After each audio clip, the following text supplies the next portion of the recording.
Welcome dear rockers, कैसे हो आप सभी। तो आज हम आपके लिए लेकर आ गए हैं शेरलॉक होम्स की एक बहुत ही मजेदार कहानी। तो कहानी की शुरुआत होती है 20 मई 1991 में विशाखापट्टनम से, जब रात के 11:45 को हम एक पुलिस स्टेशन में लगातार कॉल को आते हुए देखते हैं और उसके सामने टेबल पर इंस्पेक्टर सो रहा है। बताओ, तभी वहां पर सीआई आते हुए उस इंस्पेक्टर को डांट कर उठाता है और उसे जल्दी कॉल पिकअप करने के लिए कहता है। इंस्पेक्टर भी तुरंत नींद से उठकर कॉल पिकअप करता है और सामने हायर ऑफिशियल से उसको ये पता चलता है कि राजीव गांधी की हत्या हो चुकी है। ये सुनकर वो शॉक हो जाता है। तब तक ये न्यूज रेडियो पर भी आ जाती है और ये सुनकर सीआई कहता है कि राजीव जी कुछ ही दिनों पहले विशाखापट्टनम में टूर के लिए आए हुए थे और आज उनके साथ बताओ ऐसा हो गया। हमें अब शहर में ज्यादा अलर्ट रहना होगा क्योंकि उनकी हत्या का बहाना बनाकर कई लोग दंगा वगैरह शुरू कर देंगे। इतना कहकर सभी पेट्रोलिंग के लिए रात में निकल जाते हैं। वहां से कुछ दूरी पर हम दो जनों के बीच झगड़ा होते हुए भी देखते हैं, जहां उनमें से एक शराबी नजर आता है। इसके बाद वो शराबी उस आदमी की बाइक को जला देता है और इस बात से दोनों के बीच फिर से हाथापाई शुरू हो जाती है। तभी वहां पर पुलिस ऑफिसर पहुंच जाते हैं और उन दोनों को लड़ता हुआ देखकर अरेस्ट कर लेते हैं। अब आगे ऑफिसर्स जैसे कुछ दूरी पर जाते हैं, उसी वक्त हम 3 लोगों को साइकिल पर कहीं जाते हुए देखते हैं और ये तीनों पुलिस की गाड़ी की आवाज को सुनते ही वहाँ कुछ भिखारियों के साथ सोने की एक्टिंग करते हैं और ऐसा नाटक करते हैं जैसे वो खुद भी भिखारी हो।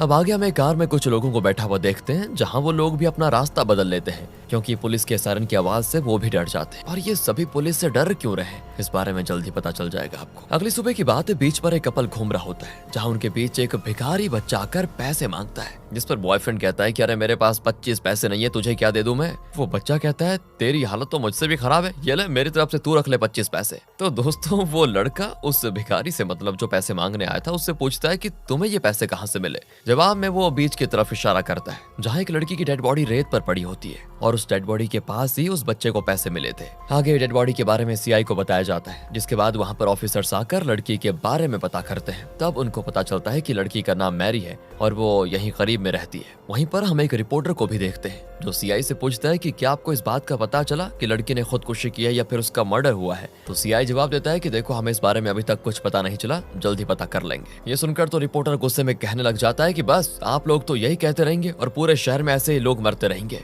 पिछले 3 महीने में 3 जान की मौत हो चुकी है और अभी तक उनके केस को जस्टिस नहीं मिला। ये सुनकर सीआई थोड़ा शर्मिंदा हो जाता है और जवाब देता है कि तुम्हें नहीं पता केस कैसे सॉल्व होता है, हमें पता है तो हमारा काम हमें करने तो समझे। तुम लोग तो बस सवाल पूछना ही जानते हो, कुछ करना भी जानते हो क्या। तो जवाब में रिपोर्टर कहता है कि अगर ऐसा है और अगर आपको केस सॉल्व करना आता है तो मेरा चैलेंज एक्सेप्ट कीजिए, अगले 7 दिनों में मैरी के केस को सॉल्व करके दिखाइए। तो अगर आपने कर दिया मैं इस शहर को छोड़कर चला जाऊंगा और दूसरे शहर में जाकर रिपोर्टिंग करूंगा, लेकिन अगर आप हार गए, केस सॉल्व नहीं कर पाए 7 दिनों के अंदर, तो आपको अपनी पोस्ट से रिजाइन देना होगा। बोलो चैलेंज एक्सेप्ट है। सुनते ही सीआई गुस्से में चैलेंज को एक्सेप्ट कर लेता है और फिर पुलिस स्टेशन आकर अपने फैसले पर बहुत ही पछताता है कि मैंने जोश जोश में कह दिया, लेकिन 7 दिनों के अंदर कैसे सॉल्व करूं। इस बारे में जब बाकी इंस्पेक्टर्स उनसे पूछते हैं तो सीआई जवाब देता है कि मुझे इन 7 दिनों में मिनिस्टर के साथ रहना है और मैंने ये चैलेंज एक्सेप्ट भी कर लिया है, तो क्या करूं। ये सुनकर एक इंस्पेक्टर कहता है कि सर मेरे पास एक मस्त सोल्यूशन है, आप एक प्राइवेट डिटेक्टिव हायर कर लीजिए। मेरी पहचान में मेरा एक डिटेक्टिव फ्रेंड है जो पुलिस वाला तो नहीं बन पाया, इसलिए वो डिटेक्टिव बन गया। अब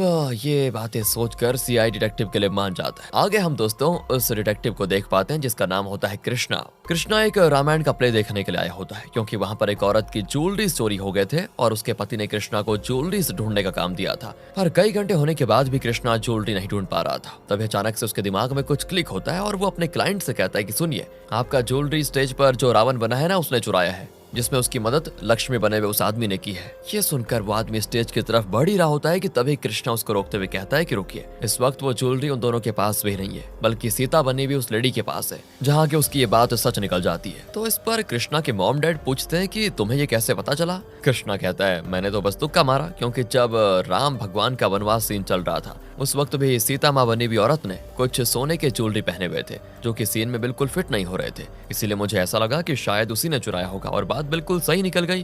खैर आगे दोस्तों कृष्णा जब घर पर होता है तभी सीआई अपने इंस्पेक्टर्स के साथ उससे मिलने आता है, जहां सीआई को अपनी टेंशन दिखाने के लिए कृष्णा फोन उठाकर खुद में ही किसी क्लाइंट से बात करने का नाटक करता है, जैसे कि वो बहुत ज्यादा बिजी हो। पर तभी सीआई देखता है कि टेलीफोन का वायर ही टूटा हुआ है। इसको देखकर सीआई उल्टे पैरी वहां से जाने लगता है और अपने इंस्पेक्टर से कहता है कि मुझे पहले ही समझ आना चाहिए था कि तेरा दोस्त भी तेरे जैसा ही होगा। तभी कृष्णा उनको रोकता है और सीआई को उनकी पूरी प्रॉब्लम बताता है, जिस बारे में सुनकर सीआई इम्प्रेस और कुछ पैसे एडवांस देकर कृष्णा मैरी के केस को इन्वेस्टिगेट करने के लिए मान जाता है। फिर अब केस को थोड़े अच्छे से स्टडी करने के बाद केस से जुड़े हुए 7 लोगों को चूज किया जाता है जिस पर मतलब कृष्णा को शक है उन्हीं लोगों को। अब वो इन 7 लोगों को इन्वेस्टिगेट करेगा। ये बात वो सीआई को बताता है और सीआई उसको उन 7 लोगों को इन्वेस्टिगेट करने की परमिशन दे देता है। साथ ही उन्हें इन्वेस्टिगेशन की जगह पर बुलाने का काम भी सीआई ही करेगा। अब सबसे पहले ऋषभ नाम के लड़के को बुलाया जाता है, जो कि मैरी का दोस्त था।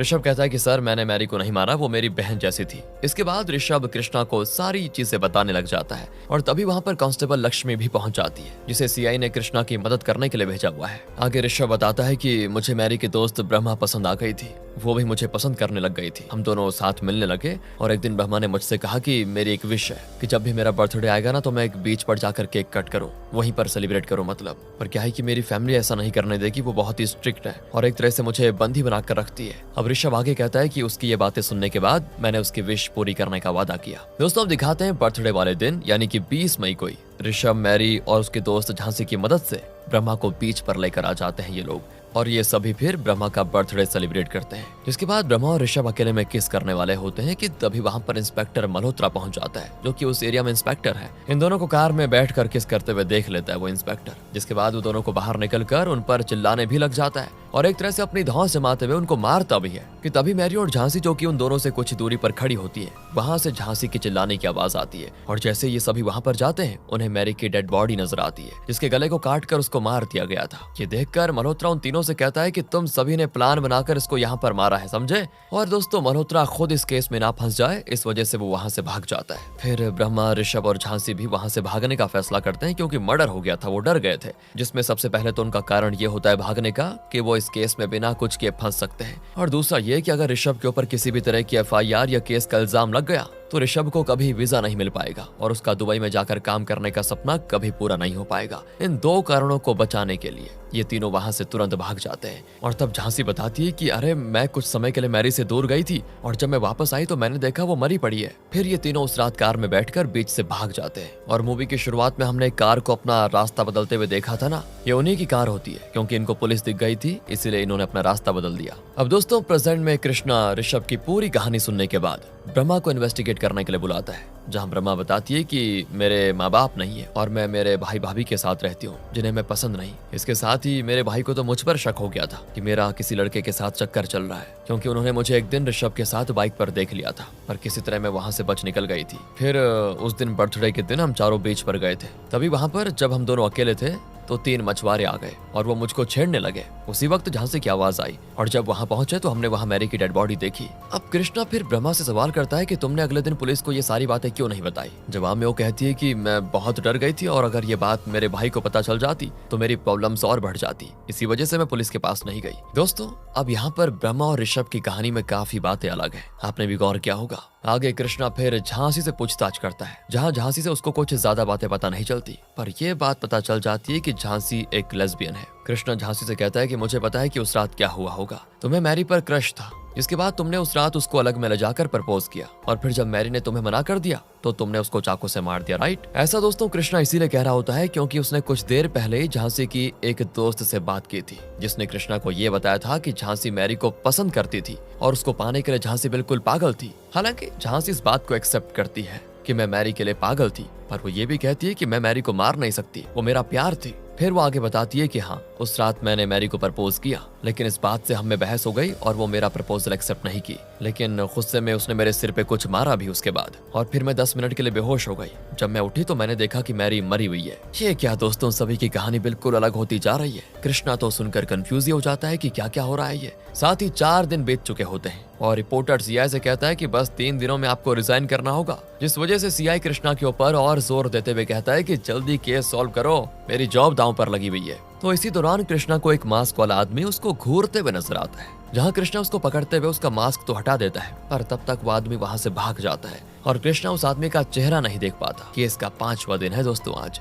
अब कृष्णा मल्होत्रा को इन्वेस्टिगेट करता है, जिसमें मल्होत्रा बताता है कि मेरी बीवी ने एक बच्ची को अडॉप्ट किया था, जो बड़ी होकर अपने लवर के साथ भाग गई। इससे मेरी बीवी को इतना झटका लगा कि उसकी हमेशा हमेशा के लिए तबीयत खराब हो गई। इसी वजह से मैं कहीं भी लवर्स को देखता हूँ तो अपना गुस्सा कंट्रोल नहीं कर पाता, और इसी वजह से मुझे कुछ दिनों के लिए सस्पेंड भी कर दिया गया है। मैं अभी भी सस्पेंडेड हूँ। उस रात मैं बीच पर गया था, तभी मैंने कपल को कार में देखा। और दोस्तों, यहाँ से आगे मल्होत्रा की कहानी बिल्कुल ऋषभ की कहानी की तरह होती है, बस इसमें फर्क ये होता है कि मल्होत्रा ये कहता है कि मैंने जब उस लड़की की लाश देखी तब मैं पुलिस को बताने ही जा रहा था कि तभी मेरे पीछे सिर पर किसी ने डंडे से मार दिया और मैं बेहोश हो गया, जिसके बाद होश में आते ही मैं घर चला गया था चुपचाप। आगे दोस्तों, कृष्णा उन 3 मछुआरों से पूछताछ करता है, जिसमें वो मछुआरे बताते हैं कि उस रात हम तीनों नशे में थे और मैंने एक कपल को बीच पर देखा, जिसमें हमने हस्बैंड को धमकाकर उसकी वाइफ के साथ जबरदस्ती गलत किया और दोनों से ये भी कहा कि अगर तुमने ये बात किसी को बताई तो बहुत बुरा होगा। जिसके बाद वो कपल वहां से चले गए थे। और ये कपल दोस्तों, हैरानी वाली बात यह है कि ऋषभ और ब्रह्मा नहीं थे, कोई और ही कपल थे।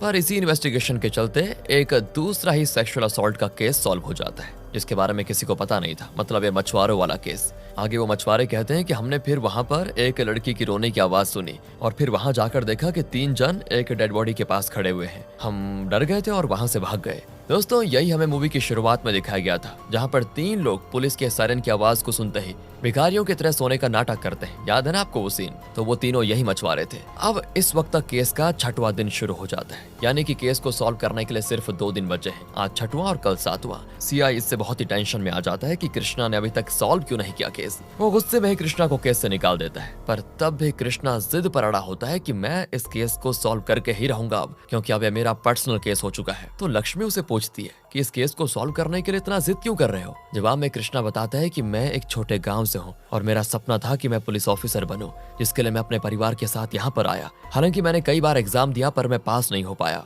वहीं एक दिन जब मैं एग्जाम देकर घर लौटा तो मैंने देखा कि मेरे माता पिता घर पर नहीं है, और फिर शाम में पता चला कि उनकी लाश बीच पर पड़ी हुई है, और ये वही बीच है जिसमें मैरी की डेड बॉडी मिली है। इसीलिए मैं इस केस को सॉल्व करना चाहता हूँ। अब दोस्तों, यहाँ पर हम ये भी समझ पाते हैं कि कृष्णा के माता पिता की काफी पहले ही मौत हो चुकी थी, और इस वक्त जो उसके साथ है वो बस उसकी अपनी माता पिता को लेकर इमेजिनेशन है, मतलब असल में वो अकेला ही रहता है। आगे कृष्णा लक्ष्मी से कहता है कि मैंने केस को सॉल्व कर लिया है, और फिर वो सीआई और बाकी इंस्पेक्टर्स को बुलाता है कि असल में मैरी का मर्डर एक शराबी आदमी ने किया है, और ये वही शराबी आदमी है जिसे मूवी की शुरुआत में सीआई ने रोड पर एक दूसरे आदमी से झगड़ा करते हुए देख लिया था और पकड़ भी लिया था। यानी कि जो मेन क्रिमिनल है वो तो पहले ही जेल में है। वो शराबी असल में एक साइको है। उसने उस रात मैरी को मारा और वहां से आगे एक आदमी के साथ रोड पर झगड़ा भी करने लगा, जिसके बाद उसको अरेस्ट कर लिया गया था। पर यहाँ सवाल ये है कि वो शराबी मैरी को मारेगा क्यों? तो इसका जवाब है क्योंकि उस शराबी को मैरी को मारने के लिए पैसे मिले हुए थे, और वो पैसे उसको दिए थे ऋषभ ने।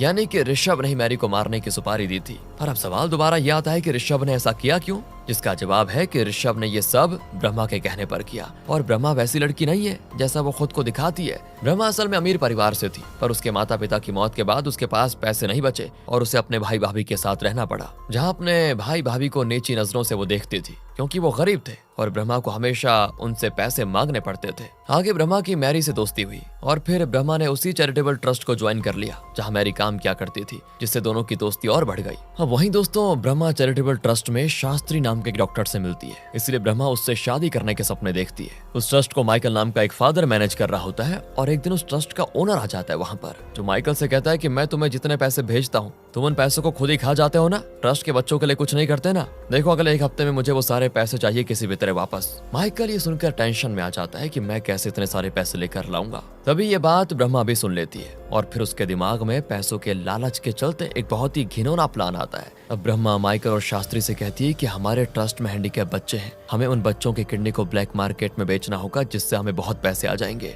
इसीलिए माइकल और शास्त्री दोनों मान जाते हैं। फिर दोस्तों, ब्रह्मा कोलकाता के एक हॉस्पिटल से बात कर लेती है जो कि हैंडीकैप बच्चों के लिए किडनी निकालने वाली थी। आगे ब्रह्मा हैंडीकैप बच्चों के खाने में कुछ मिलाकर उन्हें बीमार कर देती है और फिर बच्चों को कोलकाता भेज दिया जाता है, ये कहकर कि वहां पर उनका ट्रीटमेंट होगा, जहां कोलकाता के उस हॉस्पिटल में बच्चों की किडनी निकाल दी जाती है। और ये सभी बच्चे जब वापस ट्रस्ट में आते हैं तो कुछ ही दिनों में इनकी मौत हो जाती है। फिर ट्रस्ट इन बच्चों के रिलेटिव्स को ये कहता है कि बीमारी की वजह से आपके बच्चों की मौत हो गई। हालांकि दोस्तों, मैरी को अब इस बात पे शक हो जाता है क्योंकि बच्चों के कमर में स्टिचेस लगे हुए थे, मतलब इस साइड पे जहाँ पे किडनी होती है। साथ ही वो एक दिन ब्रह्मा, माइकल और शास्त्री को बात करते हुए भी सुन लेती है जिसमें वो किडनी स्मगलिंग की बात करते हैं। मैरी फिर उनकी वीडियो रिकॉर्ड करके पुलिस स्टेशन जाती है ताकि सीआई को सारी चीजें बता सके, पर उस दिन सीआई बिजी होते हैं। आगे ये बात ब्रह्मा को पता चल जाती है कि मैरी को सारा सच पता चल गया है और वो भी पुलिस स्टेशन जाती है। पर यहाँ सोचने वाली बात यह है कि ब्रह्मा को ये बात कैसे पता चली। तो इसमें दोस्तों उसी पुलिस स्टेशन का एक कांस्टेबल ब्रह्मा की मदद करता है, जो उन्हें इस बारे में बताता है कि मैरी को सारी चीजें पता चल गई है, क्योंकि ब्रह्मा काफी पहले से उस कांस्टेबल को पैसे खिला के रखी हुई थी ताकि अगर फ्यूचर में कभी पुलिस से प्रॉब्लम हुई तो वो कांस्टेबल अपनी तरफ से पूरी कोशिश करेगा उन्हें बचाने की। और फिर ब्रह्मा ने मैरी को रास्ते से हटाने के लिए मैरी के दोस्त ऋषभ से प्यार का नाटक किया